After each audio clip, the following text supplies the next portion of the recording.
body, banche, mango, any idea. Na yeba the HIA mayachi, board a sumo, it's a container. Ya wa mudi abesuwe na ma ya chohe se de nunu sente efiri mu ba nya izesu ye be adwuma no ka wadwe dwumade no ade a wo pese ono ye ayobia kuo se ye market yo se lorry station se ye company bi na wo pese oto nsafra ye be bia mo wo kumasi o tamale o hinfo ni nyina no ye beba no watumi aka wadwe afade ye koso wo man mu ane ne ma ne o hawa hodo a wo mo mpotemu ye de ho nkomo wo be frɛ wo 0241 233096 0241 233096 na yabani enu aba bedin komo kaisa eye v mixture adwumakuo na v mixture ena so yasene ya debre wanei wo ba bema se obetimi ya adwuma ma adwumade na koyie ma wa ya wafo a wawale be ya ode aso ye na so twan mo wapom den etumi asips ta eye v mixture usisimu na ya oya ubu wusa utumu sa ya se ma koyie ana bema ne ma gu bema ho prekese wo ba ne ufafura na bese a eye v mixture pebito ene drugstore bia ba bia to bibidro nyina no benya v mixture na adwuma pamti wonama no ogije fiefie bon ho nyina da ko pebito springboard college nei kwada e be ko school wo mko school no wo mtwe so hwa wo muntwa esansa teacher fo etre wade no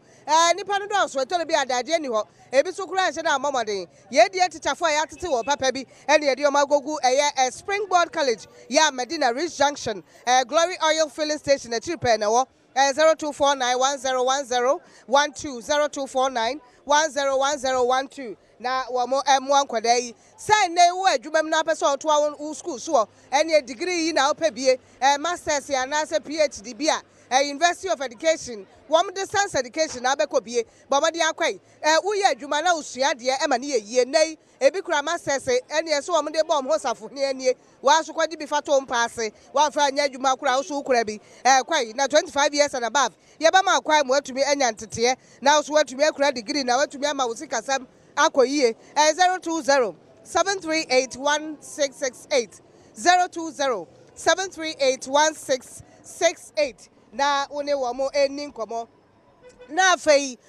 nei wo ba hwe na obi afra wo ya na me hwe onti ma late o enye late sa 2C mobile TV aba ya egu mobile phone so oba bia wo bia beti hwe TV sa waduru abrochire sa wo gan ha seye sa ofuru fi akwa adwuma mu sa no obi o meeting na so de hwe o TV so aye ofenti wuntubi nkwa bomode atwi to phone so na sei wo twe e www.2ctv.tv www.2cv.tv ana email us e wo support@2ctv.tv na ye ne wundi nkomo toll free no 1849 na kwai na ene omunni nkomo so download 2ctv app na we wo Play Store selebe a obetimi ahwe TV ebie ewo Android phone so eno nti bomode ana ene omo enya adwuma yede mama bi market dia na ene nkomo e ho aban ye ka ana se Ghana fo di hu nkomo ebi efa loans ahodo aban dada ne kwode ye ya ne aban yi kire se wo mo be di loans wo mo be hwem wo safumafo wo so wo mo ba hwem afa ne dwandwama ni mahama entie ne se wakwa emiti wo kumase agenda 2020 enu no wo di hu nkomo nyanyemi a wo san ba na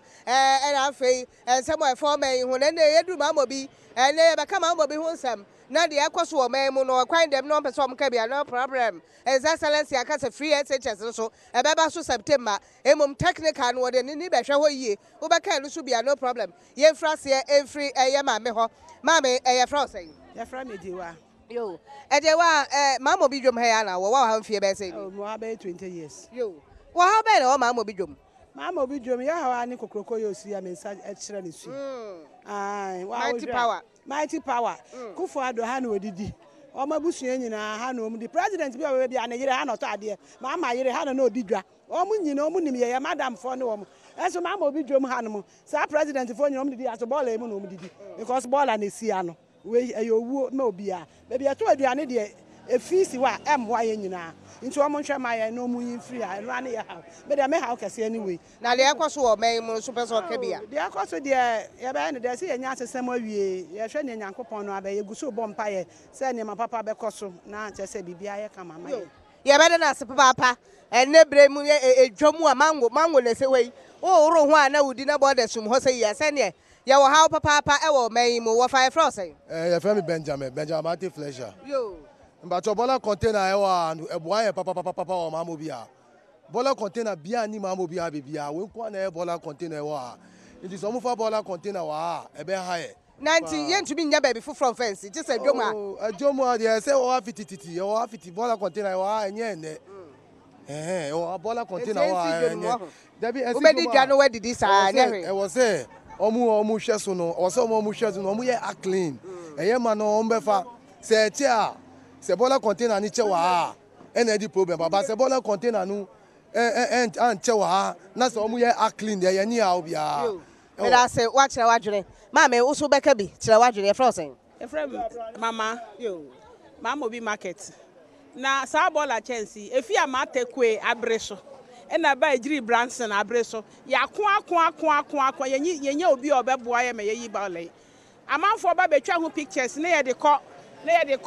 ye de ba GTV4 ba we ba ye de ko ya bre o boiler hu but area for so se boiler container si ha omuni ba bi omoto o boiler na kan ye yi free ha e be ye baby de esi because ye o market enim we kura no empanifo wo Ghana ha yina won kra ha ye di ohini yinara aha na omuri num dijwa na mo be tosa ne o me di ko e papa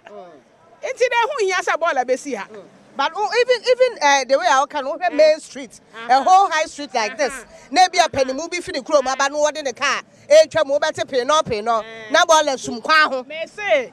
Nana Akufo-Addo, ne yere ha no dijwa. Mahama yere odijwa ha. MP say one man will be ha any minister say what get a crying ha no mudijwa ye ni